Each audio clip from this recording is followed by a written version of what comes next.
automatic ang penalty niyan 3,000 pesos. Ano? Driving a motor vehicle used in a commission of a crime is 10,000 plus disqualification and impounding of your motor vehicle. Automatic, kapag ang inyong motor vehicle ginamit sa krimen, ano, yung inyong motor vehicle, automatic impound po yun inyong mga motor vehicle nyo. Automatic maka-impound. Commission of a crime in a course of apprehension, meron din siya, 10,000 plus 5 years suspension ng inyong driver's license, then last impounding ulit ng inyong motor vehicle. Yan. Okay. Simulan natin dito muna. Isisay natin. Tapos, kayo basa, ako yung paliwanag. Kasi lang, hindi ka natukin. Mandalo. Okay. Number 1. Paano ka payment, sir? Driving, first offense, 2,000. Second offense, 3,000. Third offense, 10,000. Remarks. Tumampos. Second offense, 3 months suspension. 1,000, sir. Third offense, 6 months suspension. Fourth, succeeding in PDL, 2 years education. Fourth, succeeding in PDL, perpetual education. Okay. Abia. Submission of fake documents in relation to the application for a driver's license. Gingko. New and renewal.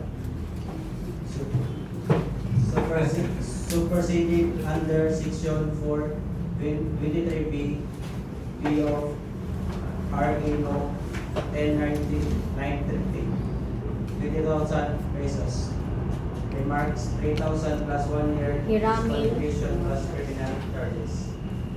Failure to carry driver's license, certificate of registration, CR, or official receipt for one while driving a motor vehicle. Remarks 1,000. Next. Okay. Reckless Jobel. driving. Sabi nga, sa reckless driving, yung isang driver, para maging isang reckless driving, kapag siya ay nag-drive ng sasakyan unregistered. Jobel. Paano ka Kapag payment, sir? unregistered po yung sasakyan, ang makakaso doon sa driver is reckless driving. 2,000 nun. Pangalawa, yung ang bawa private vehicle. Ano yung private vehicle? De La Paz. Yung papasahero. Yung papasada sa going to Tagum. Yun. Yun po ay automatic. Ang kaso ninyo ay reckless driving na 2,000 pesos.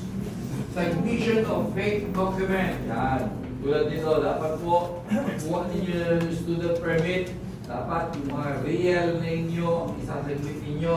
Ano? Also Yung lang. pangalan ng kapitbahay ninyo. Ano? Paano ka Yan, payment, sir? pagka napatunayan, is a 1,000 new po. and renewal, fake yung inyong pangalan, automatic qualification of document, plus bonus. 3,000, then one disqualification, and plus 1 year disqualification, then Daang. pati yung inyong criminal charges. Sige. Failure to carry driver's license. Whatever, yan po kasi, pag nag-drive kayo, dapat yung inyong driver license, lagi daw nyo po yan daladala. Yung daladala nyo yung driver license nyo, yung inyong student permit, dapat daladala yan. Ano? Yan ay ORCR ng inyong sasakyan, dapat daladala. Magkakaroon kayo ng penalty ng 1,000 pesos kapag ang student permit ninyo, tapos nag-drive kayo, ay nandun sa bahay ninyo.